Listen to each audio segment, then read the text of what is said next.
December ni thum sang ni som ni panga ani Pakistan hi alo che chele pe khop maya tu na hianin Sri Lanka hianin harsat na nasata ka to ka chumi than pui tur chuan Pakistan hianin engemonin thon ve nge ani until thon chu alo expire to sia anti ngai na selowin India ham pu ringota a khatiang kha ani hemi title na men ron sil chu mo chu tu na hianin eng tak nge ti kha ke pong ka hre chiang cha ka kan ri kang. To South Asia now. Sri Lanka has been fighting one of its worst natural disasters in years. It's been hit by a cyclone. Cyclone wangi tu na hianin Sri Lanka hianin chian na tam tak thleng me ka ni hi tun nai chawa phei chuanin arab thak ber pol ni in aron report Cyclone Ditwa. Floods have swallowed entire neighborhoods. Landslides have swept through villages. More than 400 people have been killed. Rap thak ve mi zali chuang in nunan chan to ani chuanin tuya liana leipo min na sa ni tin leimin hianin thingtlang tam tak kha a khopum te pon aniang a lo nol pop mai ni. Hundreds are still stranded on rooftops. Mi tam tak tu na hianin an la tang khang ani in chunga mo mi za tam tak tu na hianin chan chua ngakin an la om me ka ni. The island nation needs help, and it needs help desperately. Tran pui tu na hian ranglamin na mamoa. At a time like this, you would depend on your neighborhood. Tu na hi chuanin Sri Lanka po hi India le aram then omte laka a in ngat na sa ni. On nations to come together with relief and aid. Tu na hianin ramdang te po hianin an tran pui ve don ni omin na langa India po hian heta hianin hei atran pui ni na langa ni news danga kan mu theida na chuan. And they did come through. India, as always, was the first responder. India sent India pon tran pui. India is the first responder. India na tran pui masaber. Aid and rescue teams to Sri Lanka. Nepal has announced $200,000 in aid. Nepal pon tran pui don. Bangladesh is sending relief. Ave ngai chuan mase thil than tia fak mai tur. Bangladesh te pon tran pui ve don ani. And then we have Pakistan. Ave Pakistan. Pakistan too shipped aid to Sri Lanka. Pakistan hian Sri Lanka hi tran pui ve don ani. The High Commission clicked photos of what they were giving. Okay.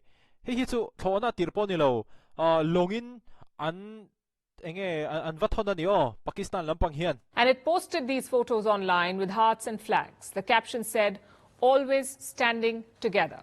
Tiglai pon kan trang hawan tin Pakistan Pakistan High Commission emi Twitter tu na X ni ta post a chon ron post ve nge yani. But then came the plot twist.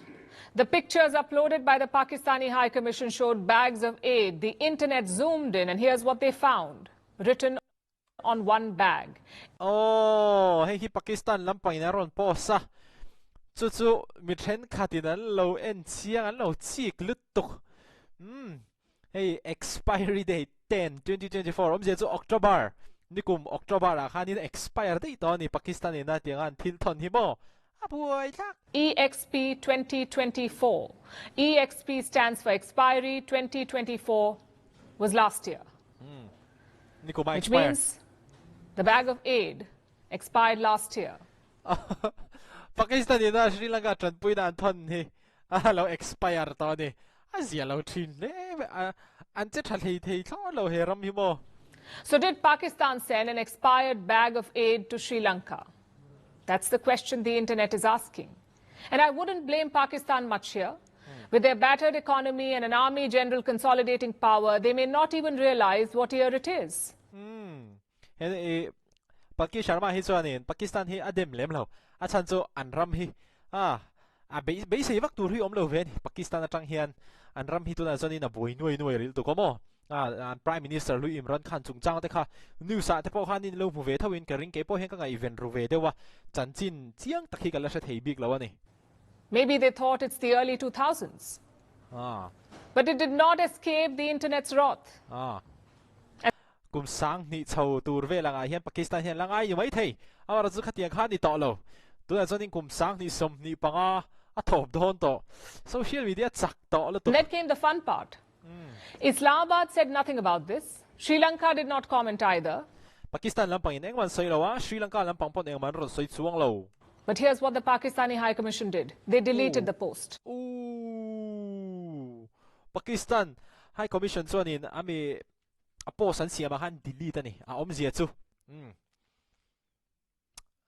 khami thala kan man kha an ba ni ti mual pho thei ani amaro chu an mual pho turin an mual pho vek to ki before and after before a chuan khami expired product thalak kha om after a chuan thalak an delete to ti kha post an delete to ti kha ti henin mu tur la om thau ni. The post that drew so much scrutiny, the post that made headlines, instead of issuing a clarification, they just deleted it. An post an siam an mual pho puya mitam takin an dema kha engma ron in soifia le ron soifia le enge thil om je tak khatianga ron soifia na engma om si lo khan post khan delete top mai ni. And then to deflect criticism, they trained their guns on India. Mitam takina Pakistan an soi selo nan India an pu dai ni. They said India was blocking their aid flight. India was blocking their aid flight. India yun thona enge tranpui na athon tur kha min lo block sakani India thiam lo ani antia ni mare han ngai to chiang mau la nikum October ra expire to nikum October ra expire to kum khata chuang to chu an Pakistan ho chuan lam chu India in an thona min lo block sak heng tranpui na kan thon na tur thona hi min lo block sak chu chuan lam cyclone te chu mani lo ka thleng kha nia hetiang hi mizo trong chuanin soi top chuan trong moi lo ni lo tu la ngai la soi top chuan hetiang hi mo mol antia asap trong tak chuan stupid antia idiot te pon ti thri ni ka sia aha tak thri na product expire to an thona an chuan lama India in heti heng product kan thon na tur thon hei min lo block sak ai It's a classic Uno reverse. When fingers are pointed at Pakistan, they invariably turn to India. According to Pakistan's Foreign Office, India had been quote-unquote delaying permission. India here in a low delay sak ni omani Dakar somruk well Dakar somruk po delay po ni se nikum October tha a product expire to kha an thon na chan tur kha om lo shrim rem ama han ha thak lil lam tak For what? For its aid flight to pass through Indian airspace. And they say this delay is hampering Pakistan's relief mission. This is Islamabad's POV. Of course, India had none of it. The Ministry of External Affairs exposed them again. They hey, Ministry of External Affairs, India publicly laid out the facts, or like Gen Z would say it, they dropped the receipts. They dropped the receipts. Nice. Ministry of External Affairs, India. Kaya man ni ramchuan mo. An ramchuan. Changle mak mai ni. Pakistan dot soi kha. An exposed leni. Pakistan requested an overflight at 1 p.m. India granted clearance at 5:30 p.m. The entire process took less than 5 hours, which is unusually fast. Darkar ngachungin Pakistan ina Indian hena permission anron deal kha India sarkar chanin lo accept sakani. Amara zo ingin tinge. Hey, thenam teram chanin Darkar somruk chong min delay sakanti ani. An delay labang. For diplomatic aviation. New Delhi called Pakistani media claims baseless, misleading and fake. Operation Sindoor trong to reng khan nei Pakistan hi mi pa ai tak tak hin om ve mo lo ti amara chu an sarkar floi tu the Ministry of External Affairs Pakistan khatiang ji an thil social media an thil post atang kan lo mu thei atang reng po hianin an sarkar he mi pa ai tak hi an van mail katia an mual pho non sek mai ani khovel min mu ate po mo a ha tha khop mai hetiang ram then om han nei hi a ha tha ka ni soifak tur pom lo operation Sindoor tang to reng khan mo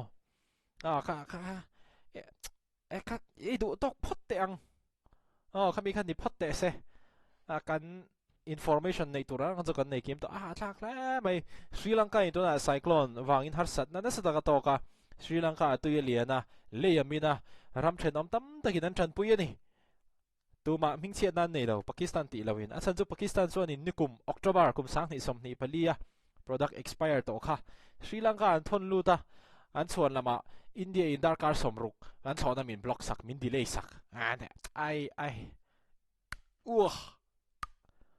ngai nam la